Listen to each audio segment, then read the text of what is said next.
Bravely Default is a hidden gem. Hello everyone, I am Jmulls, and today I want to talk about a game that actually came out with the Nintendo Switch 2, and a game that I have been playing since its launch that I've been really enjoying. Bravely Default Flying Fairy. It's a Square Enix RPG with a chibi art style, and honestly, I thought that would be really off-putting for me, because I look at the character designs and they're not normally what I look for out of a game. A little bit too cutesy for my taste, just not in a way that I found particularly compelling. However, I kind of got over that within the span of I want to say 5 minutes or so. It was rather quick, and the more I dive into Bravely Default, the more I find myself falling in love with the characters and the gameplay, and I think it's those two elements in particular that really allow Bravely Default to stand outside of the pack of everyone else and to really carve its own niche and to really make its own statement out there.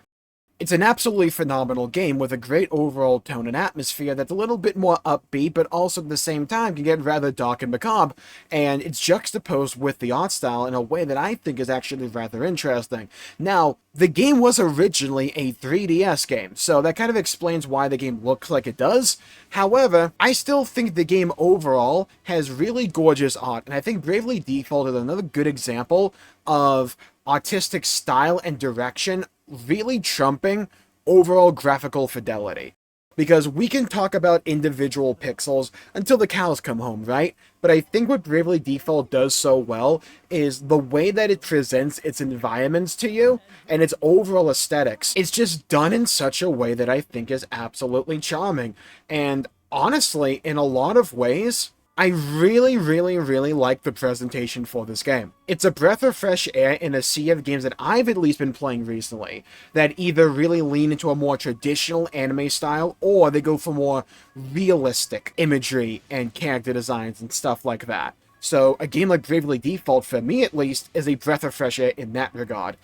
Now, I want to talk about the actual game itself, mainly the gameplay, because it is a turn-based JRPG, and I think a really dang good one at that. Now, I always hear from people that love Bravely Default, or that have played Bravely Default, that it's very much inspired by the old-school Final Fantasy style of constructing a video game.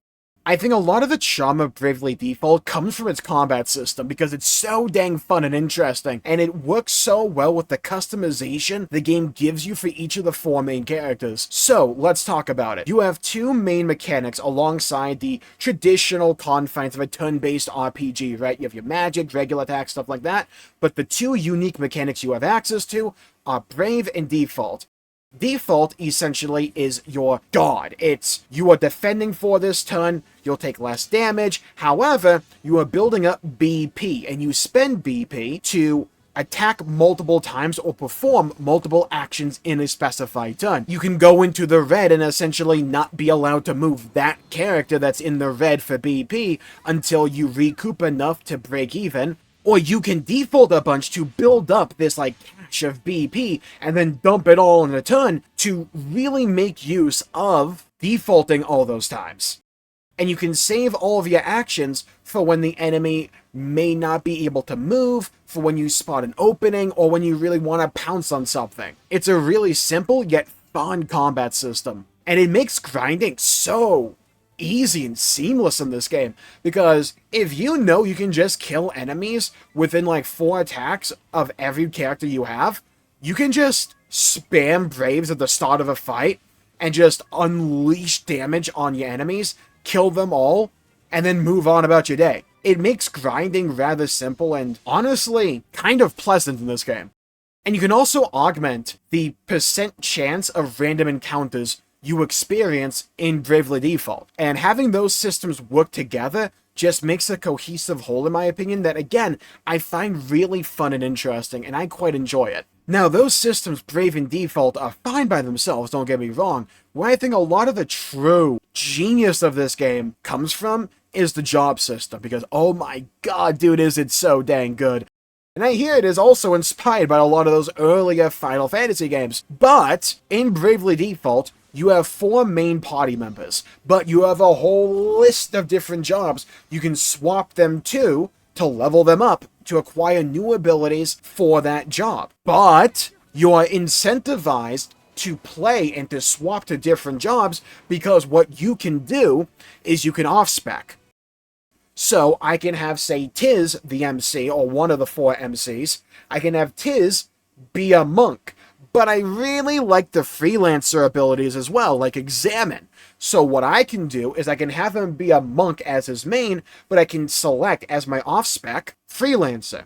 So I can utilize all the abilities on freelancer that I've unlocked on that character while playing as monk and getting the stat boost as monk. Or vice versa if I want to. If I want to play, say, on Anya's, I want her to be my summoner, but I still want to have access to my white mage abilities that I've leveled up on her, and I still want to have access to those things all the time. I can have a level up summoner as her main job, but I can have her off-spec as white mage. I can still have that tool set available to me. It's super fun and interesting as you're weaving your way through all the various jobs and the ones that you continue to unlock for all of your characters, and you're finding different synergies, different ways to deal damage. It's really dang cool. I love this system, and I think it's really beauty in simplicity, because you can get some varied builds in this game, don't get me wrong, but it's really digestible and easy to understand as the game is introducing these things to you as the player. I think one of the hallmarks of a really good system overall when it comes to a video game is how much does the system get you to think about it willingly. For me, when it comes to the job system in Bravely Default, I'm always thinking about like, oh, I want to get these abilities on this character, or I want this character to get these kinds of jobs. Oh, I unlocked this new job, that would work so well on this character. But I also want to level up this job as well. What should I prioritize? What should I do right now? It's so much fun in such a simple way. This game really does stand up. And personally speaking, as someone who wasn't a fan of playing a bunch of games on my 3DS, it was largely just a Pokemon and Fire Emblem machine for me. I am really glad the game is no longer locked to just the 3DS. And it's been a really nice game to be able to play on my Switch too. But one element that I didn't think would grab me as much as it started to is the actual story going on. Like I said before, I really enjoy the characters. You could argue that maybe they're a little bit one-dimensional and a bit plain here and there, but I think they have their own charm and like anime-style humor to them, and I kind of eat that stuff up, so it's not really that big of a deal for me. I find them fun, I find them enjoyable, I like the various characters we're introduced to, I love the new regions we go to from time to time. They're big, colorful, wacky, and fun, and I don't think there's anything wrong with that. We don't need everything to be like five-dimensionally fleshed out with like various different plot threads all the goddamn time. It's like, I know this game has some big plot twists coming up. I'm unaware of what they are specifically, but this game has some really interesting foreshadowing, and I think the game is able to weave itself between telling its grander narrative in the background sometimes and having this more like arc-focused story that it's unfolding before me. I did kind of wish, or at least I do kind of wish there were more cutscenes like the very beginning of the game in the introduction, because I thought those cutscenes were very beautiful when they were introducing each of the main 4 characters, and we saw like the destruction at Tiss's hometown at the very beginning of the game. I thought that stuff was really cool and it looked very nice. We haven't, or at least I haven't seen any cutscenes like that again. Maybe they're coming down the line. I am only in the Flower City, but overall, I really like this game. And one of the things I actually also really came to like with a side quest, because side quests a lot of the times in RPGs can kind of feel as if they're just filler, but not here. What they're doing is telling interesting little side stories that introduce you to these like large, big antagonists that you can fight, and when you beat them, you unlock the job that they are using, and then you can use on any of the characters you so wish. So it just feeds back into that job system of being so dang cool with the way you can customize all of these characters. All these different parts of how this game works and operates just flow with each other to create a whole greater than the sum of its parts. And I've really found myself to enjoy Bravely Default more than I thought I was going to. It's just, it has this charm that I keep talking about. It's something about Bravely Default. The combat system, the customization is just so dang fun and rewarding. On top of the story and the characters just being fun, but also interesting. And good God, the music and voice acting in this game are like so dang good that it's a little bit jarring when you juxtapose those elements, the music and the voice acting, with the way the characters just look. My opinion, it works. Honestly, I think it does work.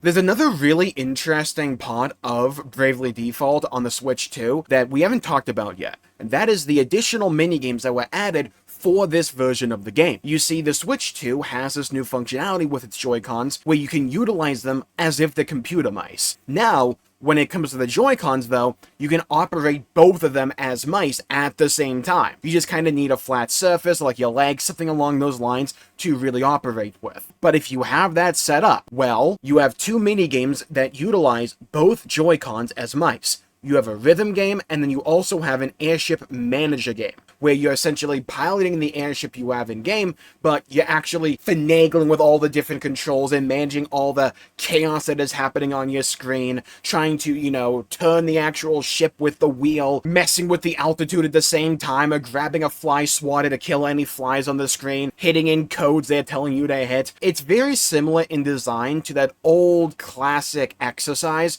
where can you rub your belly while you pat your head.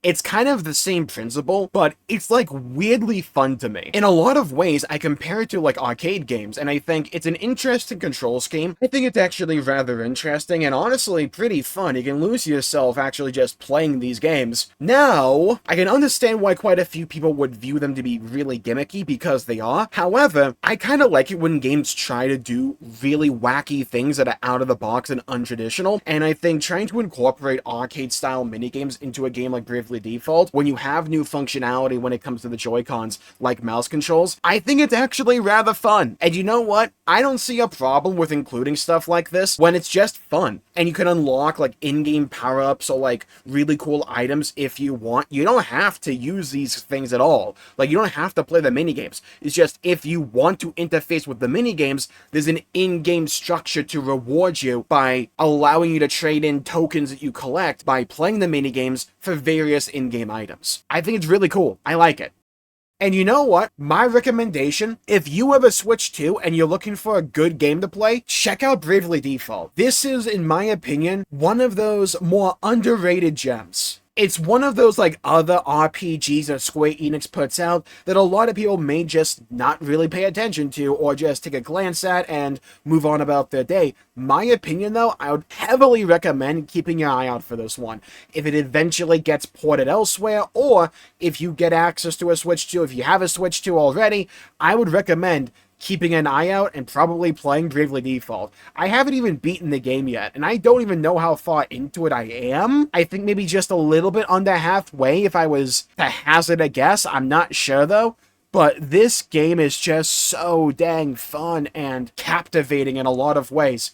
I see the charm, and I see why so many people absolutely love this game so much, and I can't wait to play more. We have so many good games. What a great problem to have. Thank you all for tuning in. My pleasure for making the video. If you enjoyed it, please leave a like and subscribe. It really helps you out and help support future content, and I greatly appreciate it. Please follow me on TikTok, Twitter, and also Twitch, Jmulls G on all of those platforms. We have a Discord in the description down below if you want to join and hang out with everybody and all the jabronis. We'd love to have you.